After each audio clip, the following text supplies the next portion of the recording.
પણ આ મંદિર દીપે છે ગામના સહકારથી, અને નવરાત્રી જો દીપતી હોય તો અમારી આ બાળાઓથી. આમાં અમારે કે રઘુવંશીની બાળા છે નહીં, બરાબર, અન્ય જ્ઞાતિની બાળાઓમાં છે. એનો ખૂબ આમાં એનો મહેનત છે, ખૂબ છે, પ્રયાસ છે, ખૂબ જ. એક પછી એક વારાફરતી અમે આ ગરબી મંડળમાં બહેનોને રાખી, પછી ઈ આ ગામના ઝાડવા મૂકીને જાય ને તે ત્યાં સુધી એને રહેવાનું. 100%. બરાબર. તે સિવાય એને નહીં કહેવાનું કે હવે તને એમ કે હવે મારે આ જવાનું થયું ત્યાં સુધી એને રાખવાની. બરાબર. અને એના હિસાબે જ અમારું આ કાથરાણી પરિવારનું માં જગદંબાનું આંગણું દીપી રહ્યું છે. 100%. ખૂબ એનો આભાર, તેમજ ગામનો અમને ખૂબ સાથ સહકાર છે. બરાબર. માથી મોટું કોઈ નહીં, જળધર કે જગદીશ સૌ કોઈ નમાવે શીશ, અંબા આગળ આલિયા. નમસ્કાર મિત્રો, હું છું આપનો દોસ્ત વિજય ચાળમિયા અને મારી સાથે છે રવિ ચાળમિયા. તમે જોડાયેલા છો વીઆર મીડિયાની સાથે. અત્યારે આપણે ઉપસ્થિત થયા છીએ ખરેડા ગામની પાવન ભૂમિ હતી કે જ્યાં આજે અષાઢી બીજ નિમિત્તે કાથરાણી કુળદેવી મંદિર ખરેડા, જ્યાં અંબાજીનું મંદિર આવેલું છે, ત્યાં વિશેષ આયોજન છે. તો જોડાયેલા રહેજો આ વિડીયો સુધી. આપ દર્શન કરી રહ્યા છો કે ભવ્ય મંદિર જે ખરેડામાં કાથરાણી પરિવારનું આવેલું છે, ત્યાંના માં ભગવતી પરાંબા શક્તિ આદ્ય શક્તિના આપ દર્શન કરી. હવે આપણી સાથે જે કાથરાણી પરિવારના ટ્રસ્ટી શ્રી એટલે કે સુરેશભાઈ કાથરાણી આપણી સાથે ઉપસ્થિત છે. તો સુરેશભાઈ, આપણા દર્શક મિત્રો સુધી આપણે એ માહિતી પહોંચાડવી છે કે આજનું જે અષાઢી બીજ નિમિત્તેનું જે આયોજન છે, તો એની શું વિશેષતાઓ છે અને કઈ રીતનું આયોજન છે? સૌને જય અંબે. આપણા અંબાજીનું જે મુખ્ય મંદિર છે 51 શક્તિપીઠમાંનું એક ગણાય છે. આ અંબાજી મંદિરે ભાદરવી પૂનમના રોજ લગભગ 20થી 25 લાખ યાત્રાળુઓ પગપાળા જાય છે.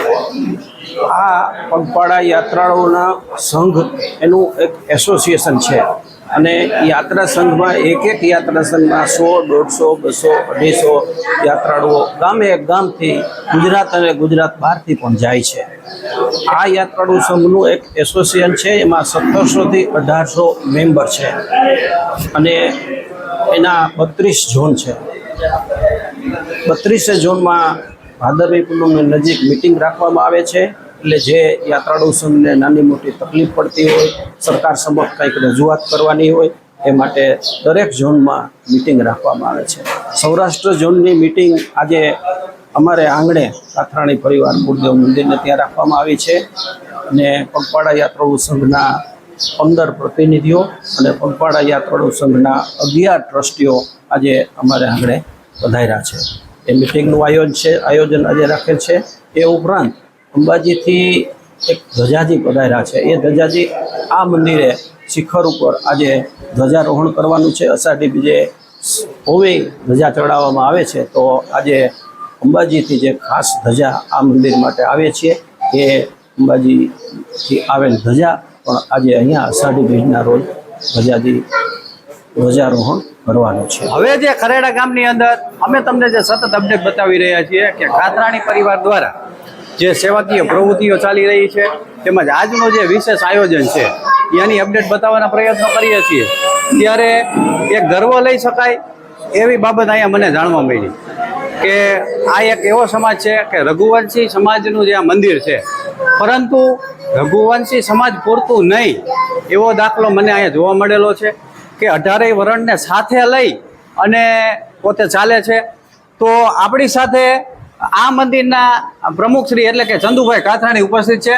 તો જય માતાજી. જય માતાજી. જય માતાજી. જે આપણી જે આ મંદિરની અંદર જે પ્રવૃત્તિઓ ચાલે છે, એમાં ખાસ કરીને જે આ બાળાઓ વિશેની માહિતી, તેમજ જે ગામની અંદર જે 18 વરણને સાથે લઈ અને જે તમે કાર્ય કરી રહ્યા છો, અને જે કંઈ તમે જે અહીંયાથી સેવાકીય પ્રવૃત્તિઓ ચલાવો છો, એના વિશેની આપણે માહિતી દર્શક મિત્રો સુધી પહોંચાડવાના પ્રયત્નો કરીએ. પહેલાં તો અમારું આ કાથરાણી પરિવાર એટલે રઘુવંશી લોહાણા સમાજમાં કાથરાણી અટકનું અમારા કુળદેવી છે. હવે અહીંયા પહેલા વર્ષો પહેલા અમારા કાથરાણી ઘણા હતા. અત્યારે આખો એક નંગ હું અહીંયા છું. બરાબર. પણ આ મંદિર દીપે છે ગામના સહકારથી, અને નવરાત્રી જો દીપતી હોય તો અમારી આ બાળાઓથી. આમાં અમારે કે રઘુવંશીની બાળા છે નહીં, બરાબર, અન્ય જ્ઞાતિની બાળાઓમાં છે.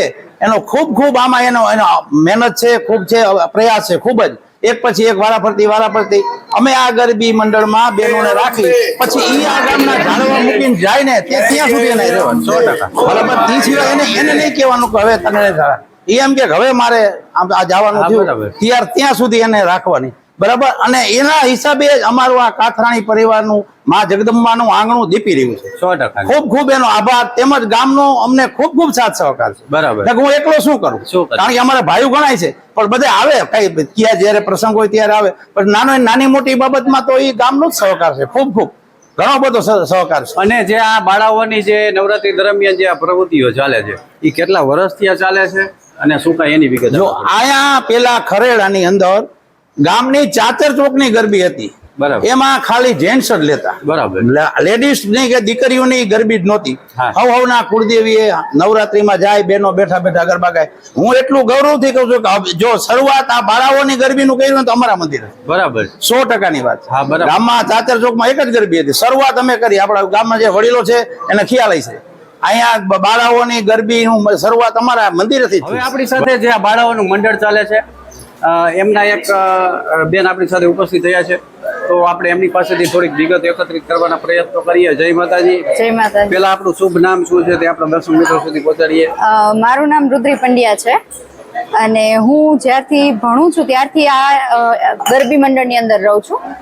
અને આ ગરબી મંડળની અંદર અમને બહુ મજા આવે છે. નવરાત્રિના 9 દિવસ અમે અહીંયા મજા કરીએ છીએ. ચંદુકાકા અમને જેમ રમવું છે એમ રમવાની પરમિશન આપે છે.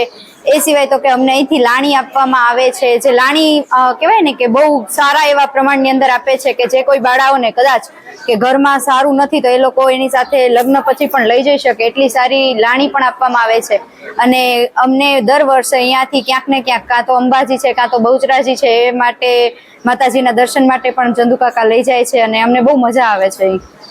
ખૂબ સરસ વાત કરી કે ખરેખર જ્યારે કોઈ વ્યક્તિને ભક્તિ કરવી છે પરંતુ માર્ગ મળતો નથી ત્યારે કાથરાણી પરિવાર આજે ખરેડા ગામની અંદર એક એનો સેતુ બની અને જે આ બાળાઓને વિશેષ આનંદ કરવા માટે પોતે તૈયારી દર્શાવી છે. હવે અમારા દર્શક મિત્રોને એ માહિતી આપો કે આપણું જે ટ્રસ્ટ ચાલે છે, જે પગપાળા યાત્રા સંઘ છે, એમાં કઈ રીતની કામગીરી હોય અને શું કાંઈ એની વિગત છે એ આપણે થોડાક દર્શક મિત્રો સુધી પહોંચવાના પ્રયત્નો કરીએ. શ્રી ભાદરવી પૂનમિયા સંઘ સેવા ટ્રસ્ટ અંબાજી 2002માં એની સ્થાપના આપણે કરી. આ ટ્રસ્ટમાં હું મેનેજિંગ ટ્રસ્ટી તરીકેની સેવા આપી રહ્યો છું અને આ ટ્રસ્ટનો મુખ્ય ઉદ્દેશ્ય એ છે કે ભાદરવી પૂનમ દરમિયાન સમગ્ર ગુજરાત રાજ્યમાંથી જે સંઘો આવે છે માઈ ભક્તોને દર્શન કરવા લઈને એ આયોજકોને ઓછામાં ઓછી તકલીફ પડે ને વધારેમાં વધારે સુવિધા મળે એના માટેની કામગીરી આપણે સરકારશ્રી સાથે કોલોબરેશન કરી અને કામગીરી કરી રહ્યા છીએ.